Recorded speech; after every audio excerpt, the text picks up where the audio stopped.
नित्य पाठ मत करो।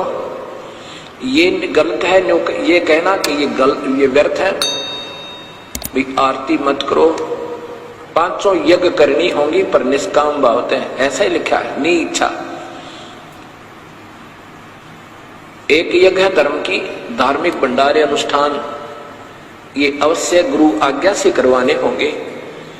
और सुबह शाम जोत लगावे, ज्योति हवन का काम करेगी।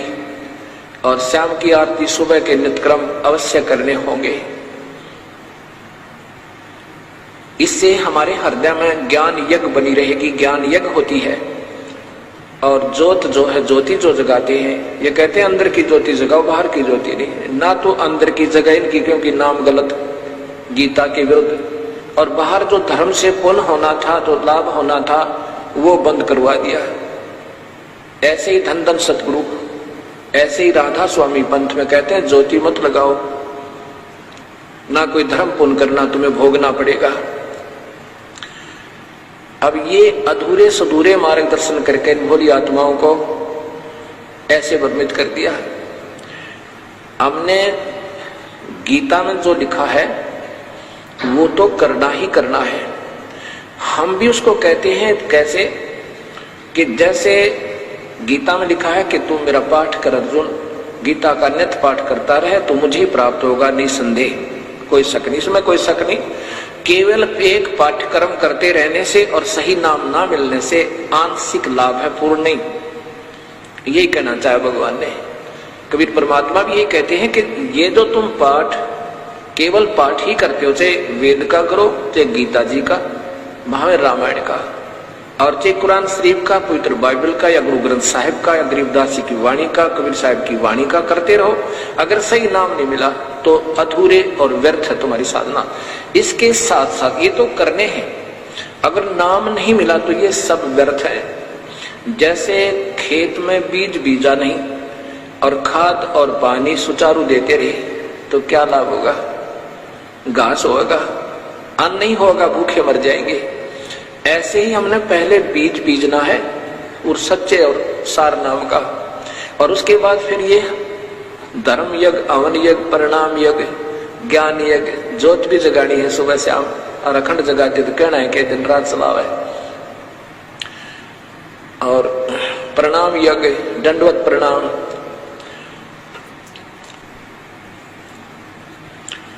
मूर्ति अवश्य रखनी अपने घर पर, मूर्ति की पूजा नहीं सत्कार करना है।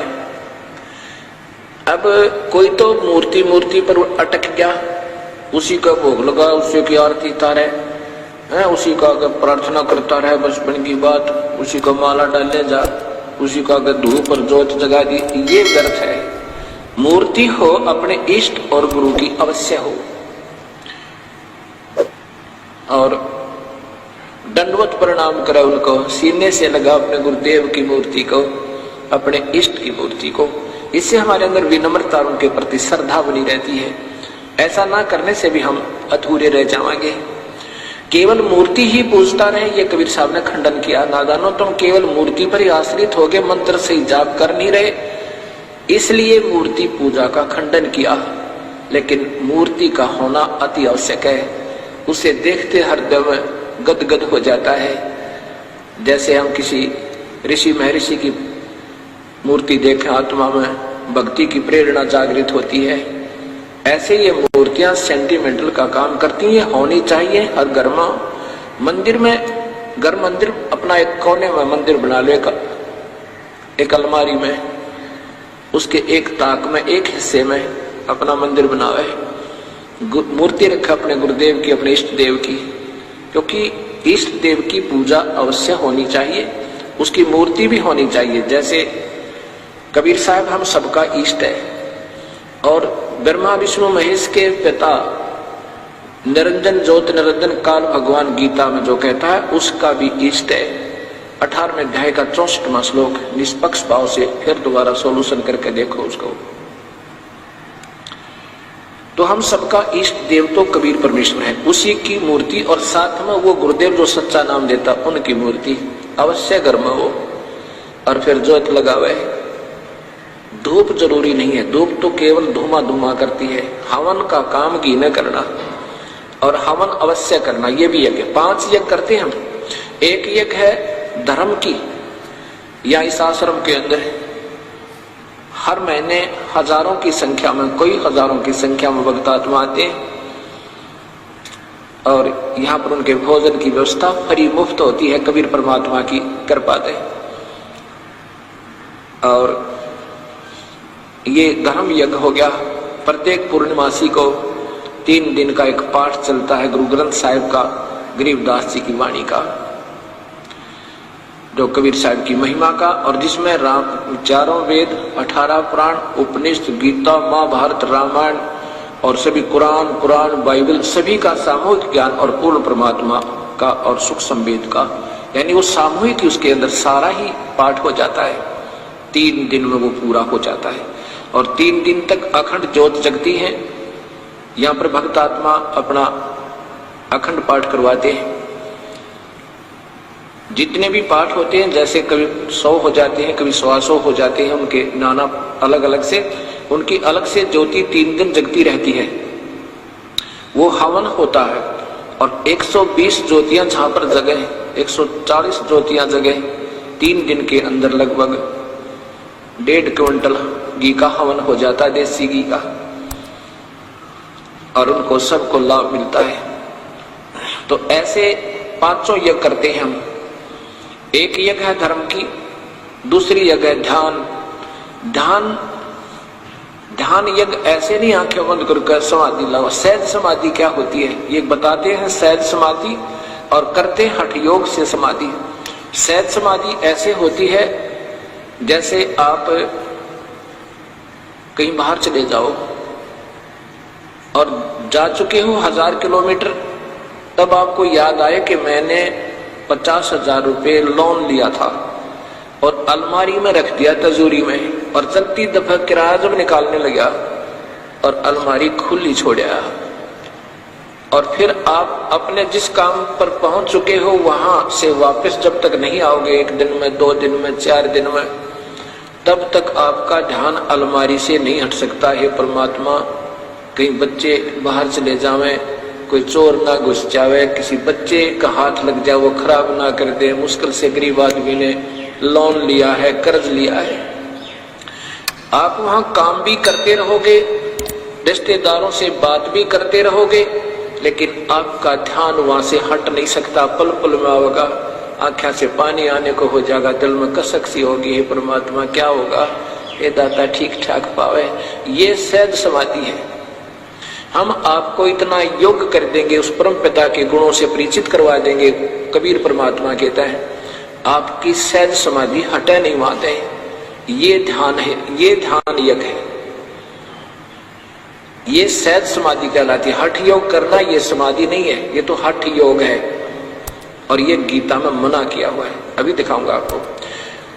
एक यज्ञ है धर्म की और दूसरी यज्ञ है ध्यान, तीसरी यज्ञ हवन की। एक ज्योत जलाते हम और सभी से प्रार्थना करते, अपने अपने घरों में एक अलमारी बनाओ, उसका एक हिस्सा बनाओ, उसको बिल्कुल वहां कोई कपड़ा उपड़ा ना रखे, कहीं ज्योति से आग ना लग जाए, उसमें कोई ऐसी वस्तु ना हो, केवल फोटो भी उससे ऊपर वाले ताक में हो, अपने कबीर परमेश्वर के, साथ में गुरुदेव के। और सुबह शाम अवश्य अच्छा घी डाल के, 100 ग्राम तक कम नहीं डाला है, और ज्यादा डाल देते, जितना भी आप बीजोगे आप ही को देगा भगवान। ये तो आपकी आउटपुट है, जितना डालोगे उतनी आपको आउटपुट ज्यादा होकर मिलती है। ये हवन, तीसरी यज्ञ हवन की, और चौथी यज्ञ प्रणाम। गुरुदेव को दंडवत प्रणाम करे और मूर्ति को सुबह उठते ही, मैं तो अपना भाव बताता हूं, अपने गुरुदेव की, अपने इष्ट देव की मूर्ति जब दिखे अपने आप नतमस्तक सिर हो जाता है, डटा नहीं जाता, और ऐसे दंडवत प्रणाम करता हूं। ये पूजा नहीं होती। और यही हम, क्योंकि हम समझ नहीं पाते सतमार्ग को, तब तक हम एक को रिजेक्ट कर देते हैं, वो तो मूर्ति पूजा करते हैं, वो तो ऐसा करते हैं। पूजा क्या होती है? सत्कार कोई और चीज होता है, पूजा कोई और चीज होती है।